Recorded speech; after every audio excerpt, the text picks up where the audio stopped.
नमस्ते, मैं अलका ठाकुर हूँ और आप सभी का अलका मेडिकल क्लासेस में स्वागत है। अगर मैं आपको बोलूँ कि आपको प्रॉब्लम अगर है, बीमारी अगर है, तब भी आपको ये चीज़ें होंगी, तब भी आपकी बॉडी में ये लक्षण देखने को मिलेंगे, और अगर बीमारी नहीं है तब भी ये लक्षण देखने को मिलेंगे।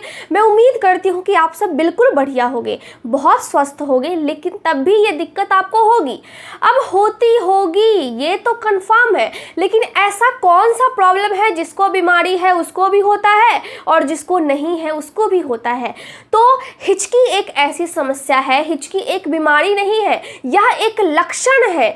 बहुत सारे डिजीज ऐसे होते हैं जिनमें हिचकी एक लक्षण होता है, और हिचकी आपके डेली के काम में फिर बाधा उत्पन्न कर सकती है। मतलब आपके डेली के काम में आपको फिर डिस्टर्ब करेगी। जिसको प्रॉब्लम है, जिसको बीमारी है, उसको भी हिचकी होती है, और जिसको नहीं है उसको भी हिचकियाँ आती है। सबको आती है, ये मैं उम्मीद कर रही हूँ कि कोई ये नहीं बोलेगा कि नहीं मुझे नहीं आती है, सबको हिचकी आती है। तो प्रॉब्लम्स यहाँ पर तब होता है जब हिचकी 1 दिन रही, 2 दिन रही, 3 दिन रही और 1 महीना हो गया, हिचकी होते जा रही है, होते जा रही है और होते जा रही है, खत्म होने का नाम ही नहीं लेती है।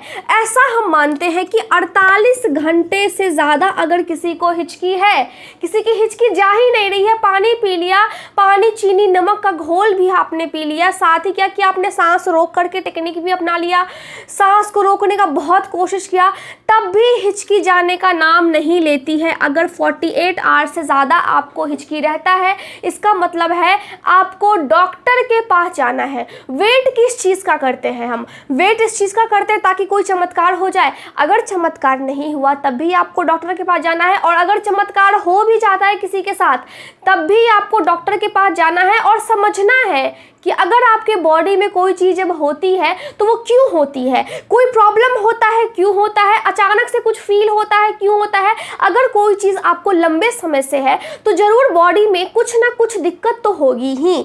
तो यहाँ पर हम यही मानते हैं कि हिचकियाँ आती है, ये नॉर्मल है। अब ये समझेंगे कि आखिर हिचकी क्यों आता है। सबके पास फेफड़ा होता है, जो बच्चा है उसके पास भी होता है, जो बड़ा है उसके पास भी होता है। अब सबसे पहले हम शुरुआत करते हैं बड़े से। जैसे मेरा उम्र है तो मैं 18 में क्रॉस कर चुकी हूँ। अब समझिए, जब बहुत बड़े लोग होते हैं या फिर जिनकी उम्र ज़्यादा होती है, जो जन्म ले चुके हैं और वो बड़े हो रहे हैं, उनका डेवलपमेंट हो रहा है, बॉडी का विकास हो रहा है, तो हम सब अभी क्या कर रहे हैं, हमारे बॉडी की डेवलपमेंट हो रही है और हमारे बॉडी का विकास भी हो रहा है एज के साथ साथ। बहुत बूढ़े लोगों में हिचकी आने की संभावना बहुत कम होती है, और जैसे जैसे आपका एज बढ़ते जाएगा हिचकी आपको कम आती जाएगी। ज़्यादातर हिचकियाँ छोटे बच्चों को आती है, जो 5 साल के हैं, 6 साल के हैं, 10 साल के हैं, उनको ज़्यादा हिचकियाँ आती है। अब आप मेरी उम्र को ले लीजिए तो मुझे भी हिचकियाँ आएंगी, क्योंकि मेरा अभी जस्ट 18 क्रॉस हुआ है, तो मैं ज़्यादा बड़ी भी नहीं हूँ और ज़्यादा छोटी भी नहीं हूँ, तो हिचकियाँ मुझे आएंगी। क्यों आएंगी? क्योंकि ये एक नॉर्मल प्रोसेस है, और बॉडी में क्या हो जाता है जिसकी वजह से हिचकियाँ आती है। तो यहाँ पर समझने वाली बात यह है कि सबके बॉडी में, चाहे बच्चा हो, बूढ़ा हो, बड़ा हो, सियाना हो, कुछ भी हो, उसका कलर कुछ भी हो, उसकी हाइट कुछ भी हो, छोटा हो, बड़ा हो, उसके हाथ पैर कितने लंबे कितने छोटे हैं, इससे कोई फर्क नहीं पड़ता है। बॉडी में सबके पास फेफड़ा है, सबके पास पेट है और सबके पास पाचन तंत्र है। जो एक छोटे हाइट वाले लोगों के पास होता है वही सारा ऑर्गन लंबे हाइट वाले के पास भी है। तो इसमें समझने वाली कोई भी बात नहीं है। इससे बस इतना समझना है कि हम सबके पास फेफड़ा है, सबके पास, हमारे पास क्या है, आहार नली, उसके बाद पेट। तो फेफड़ा कैसे होता है? इस तरह से फेफड़ा आगे से रहता है, ठीक है। अब ये फेफड़ा हो गया, और बीच में से क्या आती है? बीच में से आती है हमारी ट्रैकिया। अब हम आपको उतने डिटेल में तो नहीं, क्योंकि ये एनाटॉमी और फिजियोलॉजी का लेक्चर नहीं है, उतने डिटेल में समझाने की हम कोशिश नहीं करेंगे कि यहाँ पे कौन सी लेयर्स होती है, क्या होती है। आपको बस इतना समझना है, जैसे यहाँ पर देखिए, जैसे ही आप मुंह खोलते हैं तो ये मेरा मुंह है, तो जब मैं खाती हूँ तो फिर मैं चबाती हूँ, तो ये मेरा मुंह हो गया। लेकिन जैसे ही यहाँ पर मुंह के आगे क्या है, अगर मैं साइड हो जाऊँ तो मुंह के आगे क्या है, मुंह के आगे यहाँ पर एक रास्ता है बड़ा सा, है ना, जो हम यहाँ पे बोलते हैं, जब हम आ करते हैं ना जब हम अपना मुंह खोलते हैं तो उसके पास क्या दिखता है, एक दिखता है कि कुछ स्पेस है, कुछ खाली जगह है। जब हम खाते हैं तो उस खाली जगह से फिर जाता है। तो यहाँ पर अगर मैं बात करूँ तो यहाँ पे मेरे कान के पास क्या है, कान के पास बहुत ज़्यादा स्पेस होता है। उसके बाद फिर ये पाइप की तरफ फिर नीचे जाता है। तो दो पाइप होता है, दो रास्ता होता है। जो आगे वाला रास्ता, अब देखिए यहाँ पर क्या हो गया, यहाँ पर माउथ हो गया और नाक भी यहाँ पे जुड़ा होता है, ठीक है। तो जब ये नाक वाला रास्ता है, आप समझ लीजिए लंबा सा नाक है, ये आपका मुंह है। तो जब दोनों आपस में यहाँ पर दोनों आपस में एक साथ हो जाते हैं तो मुंह के पास वाले चीज को हम क्या बोलते हैं, नेज़ोफेरिंक्स बोलते हैं। उसके बाद जब नीचे जाता है तो क्या होता है, उसके बाद यहाँ पे जैसे ही नीचे जब जाता है तो दो टाइप के रास्ते होते हैं। अब दो टाइप का रास्ता होता है तो जो आगे वाला है वो श्वास नली होता है और जो पीछे वाला है वो आहार नली होता है। जब हम खाते हैं तो खाना आहार नली से फिर हमारे पेट तक जाती है और यहाँ पर बीच में होता है एपिग्लॉटिस। क्या होता है, एपिग्लॉटिस, एपिग्लॉटिस। अब समझने वाली बात यह है कि जो आहार नली है और जो श्वास नली है, श्वास नली हमारी आगे होती है। ये जो आगे जब हम छूते हैं तो ये टच हो रही है और यहाँ पे जो निकला हुआ है वो क्या है, यहाँ पे जो निकला हुआ है इसी में होता है वोकल कॉर्ड्स। अब वोकल कॉर्ड्स क्या होता है, इस तरह का दो मुड़ा हुआ मांसपेशी होता है, ठीक है। तो नीचे वाले को हम वोकल कॉर्ड्स बोलते हैं। ऐसे दो मुड़ा हुआ जो मांसपेशी होता है उसी से हम आवाज़ निकालते हैं। तो ये वोकल कॉर्ड्स हो गया। इसके बाद फिर नीचे में आती है लैरिंक्स और फिर नीचे में इस टाइप का बना हुआ होता है और यहाँ से फिर आपकी ट्रैकिया शुरू हो जाती है जिसको हम श्वास नली बोलते हैं। तो ये आगे है, जब हम छूते हैं ना इसको, ये वाला पोर्शन, तो ये आगे है। अब इसके जस्ट, ये मेरा गला है ना, इसके जस्ट पीछे यहाँ पर पाइप होगा जो खाना का वो होगा, नली होगा। तो जब हम खाते हैं तो ये पीछे वाले पाइप से हमारे पेट में जाता है। तो जो हमारा पेट है वो, ये तो फेफड़ा आगे से हो गया ना। अब जो हमारा पेट है ये क्या, ये पीछे से आहार नली मान लीजिए आ रहा है और यहाँ पर हमारा पेट ऐसे शुरू हो जाता है। तो पेट के बीच और फेफड़े के बीच एक पतला सा मांसपेशी होता है। इसको मैं फिर अच्छे से समझाने की कोशिश कर रही हूँ और समझ में तो आ रहा होगा, समझ में नहीं आता है तो आप कमेंट्स भी कर सकते हैं यहाँ पर, ठीक है। तो यहाँ पर देखिए, ये फेफड़े के नीचे एक पतला सा इस टाइप का मांसपेशी होता है और इसको हम बोलते हैं डायफ्राम। क्या बोलते हैं, डायफ्राम। अब ये डायफ्राम क्या करता है, डायफ्राम क्यों है, एक मांसपेशी का इस तरह, जैसे छाता कैसे झुका हुआ होता है ना, इस तरह हाथ, तो इसी तरह ये झुका हुआ मांसपेशी होता है। ये जो डायफ्राम है ये हमारे फेफड़े को बहुत ज़्यादा हेल्प करता है सांस को लेने में, ठीक है, और सांस छोड़ने में भी। जब हम सांस लेते हैं तो क्या होता है, हमारा फेफड़ा फिर फूल जाता है और फिर सांस को फिर छोड़ना होता है। जब हम सांस लेते हैं तो ऑक्सीजन हम लेते हैं, कार्बन डाइऑक्साइड को हम बाहर निकाल देते हैं अपने मुंह से, अपने नाक से, ठीक है। ऐसे हम जो सांस लेते हैं वो नाक से भी लेते हैं और मुंह से भी लेते हैं। तो कभी कभार ऐसा हो जाता है जब आपको सर्दी या फिर जुकाम होता है तो आपका जो नाक है ना वो अंदर से क्या होता है कि बंद हो जाता है। क्यों होता है, क्योंकि वहां पर म्यूकस की प्रोडक्शन होने लगती है। म्यूकस क्या होता है, जब आप देखते होंगे कि आपके नाक से निकल रहा है येलो कलर का, तो वो व्हाइट कलर का काफी मोटा टाइप का होता है और जब वो बहुत ज्यादा लंबे टाइम तक आपके बॉडी में रहता है तो फिर वो पीला कलर का होने लगता है। तो अभी सेम चीज मेरे साथ भी हो रहा है, मुझे सर्दी और जुकाम काफी ज्यादा है तो सोते टाइम में स्पेशली मेरा मुंह ऑटोमेटिक खुल जाएगा। क्यों, क्योंकि मेरे बॉडी में अगर ऑक्सीजन की कमी होगी तो मेरा मुंह बहुत तेज है, मेरा ब्रेन बहुत स्मार्ट है। मेरा ब्रेन ही नहीं, सबका ब्रेन बहुत स्मार्ट होता है और वो खुद पे खुद बॉडी से काम निकलवाने उसको आता है, काम करवाने लगता है वो, तो ऑटोमेटिक मुंह खुल जाएगा। क्यों, क्योंकि उसको ऑक्सीजन लेना है।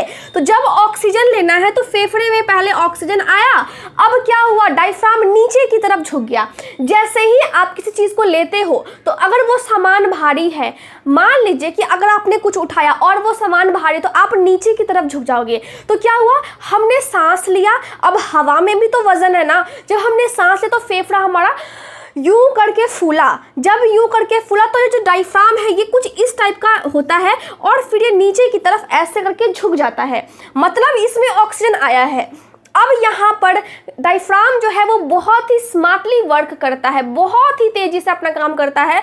हम सांस लेते हैं तुरंत छोड़ते हैं, मतलब क्या हुआ कि जब यहाँ पर सांस आया उसके बाद ये नीचे झुका, अब क्या है कि तुरंत कार्बन डाइऑक्साइड को बाहर निकाला तो ये तुरंत उठ जाएगा। जैसे ही ये उठेगा वैसे ही एक झटका लगेगा आपके फेफड़े को और आपका फेफड़ा कार्बन डाइऑक्साइड को फिर आसानी से बाहर निकाल देगा। तो ये डायफ्राम यहाँ पे बहुत ही स्मार्टली वर्क करता है और डायफ्राम की वजह से ही फेफड़े से कार्बन डाइऑक्साइड बाहर निकल पाता है, क्योंकि ये एक उत्तेजना को उत्पन्न करती है। अब समझ में आ गया।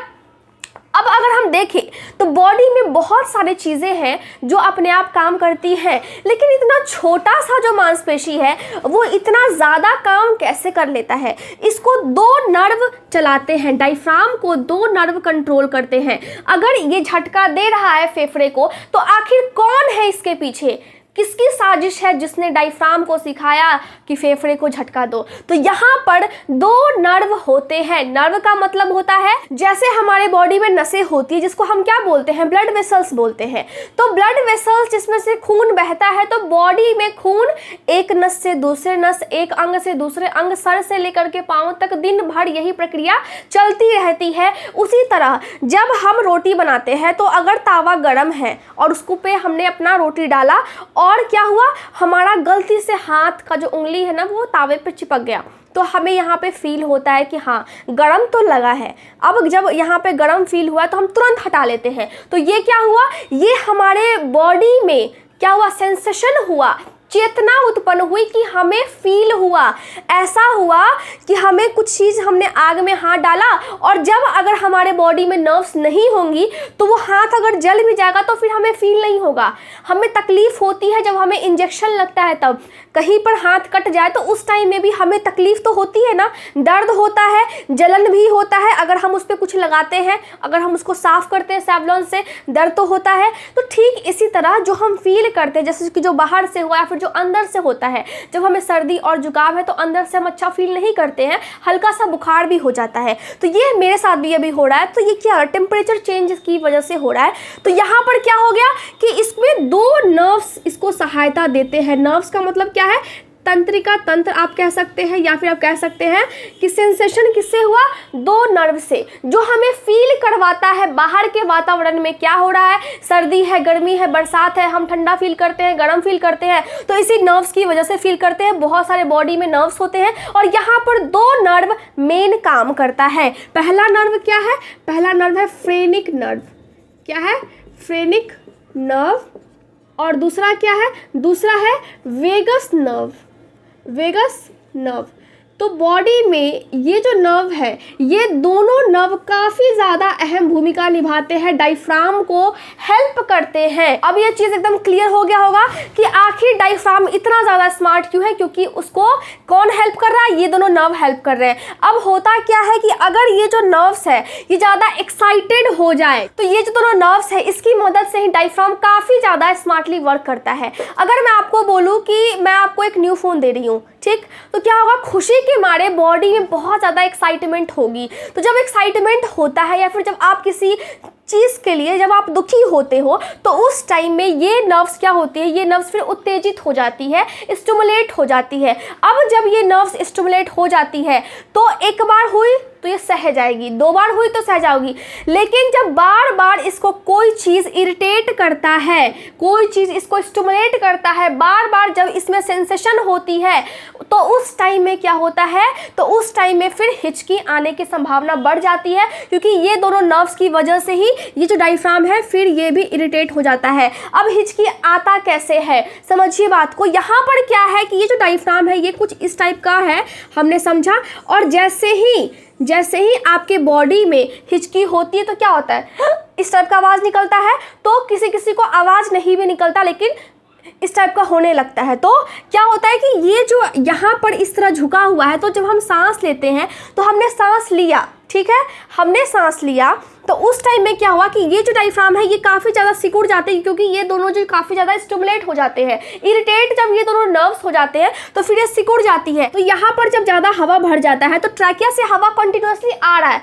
हम सांस ले रहे हैं, और जब ट्रैकिया से और वोकल कॉर्ड से होते हुए जब यहाँ तक आता है तो यहाँ पर आवाज़ निकलती है अजीब टाइप की, जिसको हम हिचकी बोलते हैं, और वो कुछ इस टाइप का आवाज़ होता है। लड़कियों में थोड़ा सा धीमा होता है, बॉयज़ थोड़ा ज़्यादा तेज़ी से करते हैं। तो पुरुषों में ज़्यादा हिचकी आने की संभावना रहती है, ऐसा मैंने आपको बता दिया। तो यहाँ पर जो वोकल कॉर्ड्स है, जो यहाँ पर जो निकला हुआ है ना, तो यहाँ पर दो फोल्ड होता है मांसपेशी का इस टाइप से। तो जो वोकल कॉर्ड्स है ये भी संकुचित हो जाते हैं, सिकुड़ जाते हैं, कब? जब आपको हिचकी आता है तब। तो यहाँ पर यही होता है कि डायफ्राम सिकुड़ने की वजह से हवा यहाँ पे काफ़ी ज़्यादा भर जाता है और फिर ट्रैकिया से जब हम सांस लेते हैं तो उस हवा की आवाज़ की वजह से ऐसी आवाज़ आपके मुंह से निकलती है जो बिल्कुल भी नॉर्मल नहीं है। अगर मैं बात करूँ कि आप बहुत ज़्यादा शराब पीते हो तो शराब पीने की वजह से बहुत ज़्यादा हिचकियाँ आती हैं, ये बात आपको मानना होगा, ठीक है। दूसरा कि अगर आप बहुत ज़्यादा कोल्ड ड्रिंक्स पीते हो, कोका कोला हो गया, स्प्राइट हो गया, तो क्या होता है कि पेट काफ़ी ज़्यादा भर गया है और उसमें क्या होगा, कार्बोनेट, उसमें जो क्या चीज़ें होती है, कार्बोनेट आपकी बॉडी में बहुत ज़्यादा बन जाता है जिसकी वजह से गैस होने की भी प्रॉब्लम्स हो जाती है। तो बहुत ज़्यादा हवा भरने की वजह से पेट में भी आपको हिचकी आ सकता है। उसके बाद हम क्या देखते हैं, अगर आपने भरपेट खाना खा लिया हो, भरपेट का मतलब होता है कि अगर मेरे घर में सब्जी रोटी बनी है तो मैं नहीं खाऊंगी, जितना भूख है उतना ही खाऊंगी, लेकिन अगर मुझे अभी पता लग जाए कि मेरे घर में अभी समोसा आने वाला है तो पता नहीं कहाँ से लेकिन मेरे पेट में बहुत ज़्यादा जगह बच जाएगा और मैं आराम से इसको खा सकती हूँ। तो क्या होगा, ये मैं बहुत ज़्यादा खा ली एक बार में, तो जो मेरा पेट है वो काफ़ी निकल गया, फूल गया। जब हम खाते हैं तो काफ़ी ज़्यादा ही पेट निकल जाता है, जब हम ओवर डोज ले लेते हैं एक टाइम में, बहुत ज़्यादा खाते हैं तब। तो उस टाइम में क्या हुआ कि उस टाइम में भी ज़्यादा खाने की वजह से भी आपको हिचकी की समस्या हो सकती है। साथ ही अगर आपकी कोई सर्जरी हुई है तो उसकी वजह से भी ऐसा माना जाता है, साइंस ऐसा कहता है कि सर्जरी के बाद आपको हिचकी रहने की समस्या हो सकती है। उसके बाद मैंने आपको बताया कि अगर ये दोनों नर्व्स में कोई प्रॉब्लम्स होगी, बॉडी में कोई और डिजीज़ है जिसकी वजह से ये दोनों नर्व्स अगर इरिटेट होते हैं तो उसकी वजह से भी फिर हिचकियाँ आती हैं। साथ ही अगर आपके ब्रेन में प्रॉब्लम है, ब्रेन में जब दिक्कत होती है तब भी आपको हिचकियाँ आती है। अब ब्रेन में क्या होता है कि ब्रेन में नॉर्मली हम देखते हैं कि कोई ऐसी बीमारी हो गई जैसे कि अल्जाइमर डिजीज़ हो गया, ठीक है, इसको मैंने बताया है कि जिसमें भूलने की बीमारी होती है। तो ब्रेन का जो एक पार्ट है वो काम नहीं करता है। जब काम नहीं करता है तो बहुत सारे लोगों में दिक्कत होती है कि वो चल नहीं पाते हैं, उनका कोऑर्डिनेशन सही नहीं हो पाता है। अब कोऑर्डिनेशन का मतलब क्या होता है, कोऑर्डिनेशन का मतलब होता है कि अगर आपने एक पैर रखा है अभी तो बायां पैर अगर आपने रखा है तो दायां अब आपको नेक्स्ट रखना है। आप सीधे सीधे चल पाते हो कि नहीं एक साथ एक बार में, उसको हम बोलते हैं कोऑर्डिनेशन। तो बहुत सारी बीमारियां ऐसी हैं जिसमें आपका ये कोऑर्डिनेशन गड़बड़ हो जाती है क्योंकि आपका ब्रेन उस चीज़ को समझ नहीं पाता है कि अब मैंने दायां रखा है तो अब मुझे बायां रखना है और फिर मुझे दायां रखना है। तो उस चीज़ को वो समझ नहीं पाता है, कोई काम ठीक से आदमी कर नहीं पाता है जब ब्रेन में दिक्कत होती है तब। और नॉर्मली अगर हम देखें तो हिचकी की प्रॉब्लम तब होती है जब आपके CNS में प्रॉब्लम हो, तो 48 घंटे से ज़्यादा टाइम तक ये हिचकी आपको रहती है। अब जब एक औरत गर्भवती होती है तो उसके पेट में होता है बच्चा जो कि बड़ा हो रहा है, अब उस बच्चे को भी हिचकी होती है। अब जब बच्चे को हिचकी होती है तो हम ये मानते हैं कि ये अच्छी खबर है। क्यों अच्छी खबर है? क्योंकि यहाँ पे हम ये मानते हैं कि जो फ्रेनिक नर्व है और जो वेगस नर्व है ये अच्छे से डेवलप हो चुका है, इसका विकास हो चुका है, तभी बॉडी में क्या हो गई है, तभी बॉडी में हिचकी हो रही है। अब बच्चा क्या होता है कि किक भी मारता है, लात भी मारता है और हिचकी भी होती है। तो हिचकी बहुत आपको धीमा धीमा फील होगा, बहुत धीमा धीमा फील होगा। जो बच्चा होता है वो माँ के गर्भ में एमनियोटिक एसिड में रहता है, एमनियोटिक एसिड में पलता है। मतलब क्या है कि वो अभी तक उसका विकास हो रहा है और उसके आसपास क्या है, ये एसिड का वातावरण उसके आसपास बना हुआ है। तो जब वो बच्चे का फेफड़ा जब विकास कर जाता है तो जब वो सांस लेता है तो उस टाइम में सांस के माध्यम से ये जो एसिड है ये इसके फेफड़े तक पहुंच जाता है, जिसकी वजह से वहाँ पर ज़्यादातर वायु भर जाता है, हवा भर जाती है और फिर उसको हिचकी आने लगती है। तो हम ये मानते हैं कि उसका ब्रेन और उसका जो स्पाइनल कॉर्ड है, रीढ़ की हड्डी है, वो अच्छे से विकास कर गई है, इसीलिए बच्चे को हिचकी हो रहा है। तो ये अच्छी खबर होती है एक माँ के लिए भी और उस बच्चे के लिए भी कि विकास एटलीस्ट सही हो रहा है।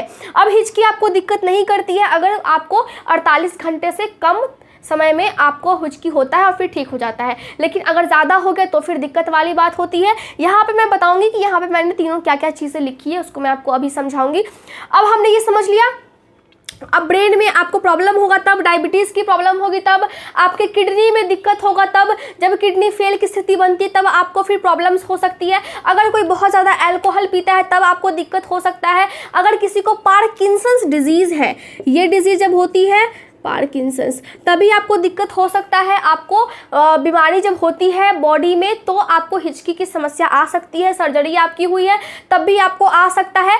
अगर आपको हिचकी 48 घंटे से ज़्यादा है तो हम क्या करें? अब प्रॉब्लम यही होता है, तो हम क्या करें? तो आपको करना क्या है? सबसे पहले जो होगा वो क्या होगा? सबसे पहले आपके फेफड़े का एक्सरे लिया जाएगा। क्यों लिया जाएगा? क्योंकि यहाँ पर देखा जाएगा कि यहाँ पे फेफड़ा जो है वो कैसा है, आपका जो डायफ्राम है वो सही है या फिर नहीं है।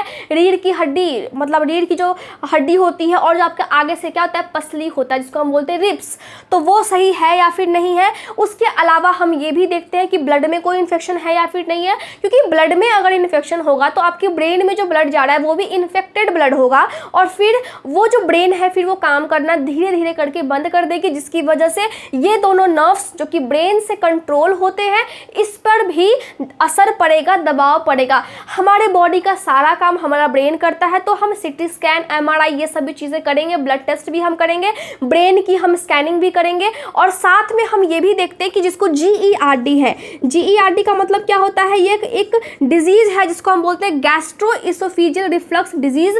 पेट में जो अम्ल होता है जिसको हम बोलते हैं HCl, वो अम्ल वापस से, ज़्यादातर किसी को अगर पेट में प्रॉब्लम होती है, गैस बनता है, तो वो अम्ल वापस से आपकी आहार नली में आने लगता है, जिसकी वजह से आपकी आहार नली की जो मांसपेशियां होती है वो भी काफ़ी ज़्यादा इरिटेट हो जाती है। तो उस टाइम में भी आपको हिचकी की समस्या रहती है और उस आहार नली में छाले तक पड़ जाते हैं। इसको ठीक करने के लिए, इसको चेक करने के लिए हम एंडोस्कोपी करते हैं। क्या करते हैं? एंडोस्कोपी। और ये क्या होता है? कैमरा लगा होता है इंस्ट्रूमेंट में और फिर आहार नली में और ट्रैकिया यानी कि फेफड़े में भी और आहार नली में, दोनों में उस कैमरे को डाल करके देखा जाता है कि क्या वहाँ पे कोई छाला है, क्या वहाँ की जो मांसपेशियां है वो कहीं से भी खराब है। अब बॉडी में क्या होता है कि जो आपका एसिड है वो कहाँ तक है, वहाँ पर पीएच कैसा है, इन सभी चीज़ों को हम देखते हैं। स्टमक की जो मांसपेशियां है कहीं वो डैमेज तो नहीं हो गई है, तो इन सभी चीज़ों को हम देखते हैं। और GERD में खट्टी डकार भी आती है, आपको मुंह में कड़वा कड़वा भी फील होता है। तो एंडोस्कोपी ही आप मान सकते हैं कि बहुत ही अहम भूमिका निभाती है ये चेक करने में कि बॉडी में क्या क्या चीज़ें हैं, क्या क्या प्रॉब्लम्स है। अगर किसी की सर्जरी हुई है बॉडी में तो क्या होता है कि सर्जरी होने के बाद फिर टांका लगता है। अगर आपको हिचकी की समस्या रहती है तो वो हिचकी की वजह से वहां पर प्रेशर पड़ सकता है और वो जो टांका है वो फिर कमजोर होकर के टूट सकता है। तो उस टाइम में भी आपको ध्यान रखना है कि अगर हिचकी हो रही है तो फिर आपको डॉक्टर से संपर्क करना है। अब जो नॉर्मली हम देखते हैं, अगर हिचकी बहुत लंबे समय से है तो हम नॉर्मली जो दवा देते हैं, नॉर्मली हम क्या देते हैं? बैक्लोफेन। ये क्या होता है? ये टैबलेट फॉर्म में आता है, गोली के रूप में आता है, ठीक है। नॉर्मली हम हिचकी में ये सबसे कॉमन दवा है, बहुत ज़्यादा पेशेंट को दी जाती है। इसको हम कैसे देते हैं? दिन में आप 3 बार आप इसको दे सकते हो, 10 ml करके या फिर 25 ml करके, तो ये टैबलेट के फॉर्म में होती है। दूसरा है क्लोरप्रोमेजिन, इसको भी हम दे सकते हैं टैबलेट के फॉर्म में और ये टैबलेट के फॉर्म में ही होती है, इसको भी हम 2 से 3 बार दे सकते हैं। उसके बाद क्या है? मेटाक्लोप्रामाइड, ये टैबलेट के फॉर्म में भी आती है और इंजेक्शन के फॉर्म में भी आती है। तो अगर आप इसको इंजेक्शन के फॉर्म में देते हैं तो माना जाता है कि 90% अगर किसी को प्रॉब्लम है तो 90% इस इंजेक्शन से फिर उसकी हिचकी खत्म हो जाएगी, बंद हो जाएगी। अब बंद कैसे होता है? ये जो दोनों नर्व्स है, ये नर्व्स काफ़ी ज़्यादा इरिटेट रहते हैं, तभी तो हिचकी आती है। तो क्या करता है कि इसको फिर ब्लॉक कर देता है। यहाँ तक जो भी ब्रेन आपको सिग्नल भेजता है उस सिग्नल को ही ब्लॉक कर देगा, मतलब इसको इरिटेशन अब नहीं हो रहा है, इसको कोई दिक्कत नहीं हो रहा है। जब इसको दिक्कत नहीं होगा मतलब आपके इस डायफ्राम को दिक्कत नहीं होगा। अब उसकी वजह से फिर हिचकियाँ बंद हो जाती है, ठीक है। तो इसके बाद हम यही देखते हैं, लास्ट में आप सर्जरी कर सकते हो। अगर आपको इन तीनों दवा देने के बाद भी ठीक नहीं होता है तो फिर हम सर्जरी करते हैं। जहाँ पर दिक्कत है वहाँ पर हम देखते हैं कि क्या प्रॉब्लम है और फिर वहाँ पे हम ठीक करते हैं। नॉर्मली हम यही कोशिश करते हैं कि बॉडी में अगर उसको डायबिटीज़ है, अगर उसको थायराइड की प्रॉब्लम है, किडनी में प्रॉब्लम है, अगर उसको पेट में GERD की प्रॉब्लम है, पाचन क्रिया सही नहीं है, तो हम पहले उसको ठीक करें। क्योंकि अगर हम बीमारी को ठीक करते हैं तो फिर ऑटोमेटिकली उसका जो हिचकी है वो फिर बंद हो जाता है। 99% केसेस में प्रॉब्लम अगर बॉडी में होती है, बीमारी होती है, तो उस बीमारी की वजह से हिचकियाँ होती है। मतलब यहाँ पे हम यही समझते हैं कि जो हिकअप्स है, हिचकी को हम क्या बोलते हैं? हिचकी को हम बोलते हैं हिकअप्स, ठीक है। तो जो हिकअप्स है वो एक डिजीज़ नहीं है, बीमारी नहीं है, वो किसी बीमारी का लक्षण है। तो इसको आपको ध्यान में रखना है। और मैं उम्मीद करती हूँ कि आज का लेक्चर आपको समझ में आ गया होगा। ट्रीटमेंट में हम पेशेंट को ये सभी चीज़ें देते हैं और आपको बिल्कुल भी ठंडा गर्म मिक्स करके नहीं खाना है, उसकी वजह से भी आपको हिचकियाँ आ सकती है। ऐसा नहीं कि अभी आपने पिया कोल्ड ड्रिंक और अभी आप तुरंत गरम गरम कॉफ़ी पी रहे हैं या फिर चाय पी रहे हैं, उससे क्या होगा, टेम्परेचर यहाँ का चेंज हो जाएगा और उसकी वजह से भी आपको हिचकियाँ आ सकती है। तो आपको ध्यान रखना है कि आपको हिचकी ना आए, इसके लिए आपको बहुत सारी चीज़ें तो नहीं करनी है, लेकिन कुछ चीज़ें करनी है और ध्यान देनी है कि खान पान पे आप थोड़ा सा कंट्रोल करो, ठीक है। Thank you so much for watching my video. उम्मीद करती हूँ कि आप अपना और अपने परिवार का बहुत अच्छे से ख्याल रखेंगे। अभी मौसम चेंज हो रहा है तो बहुत लोगों को सर्दी और जुकाम की प्रॉब्लम हो सकती है, मुझे भी है, लेकिन इसी में खुद का ख्याल भी रखना है और साथ में आगे बढ़ते रहना है, अपने सपनों के लिए संघर्ष करते रहना है। धन्यवाद।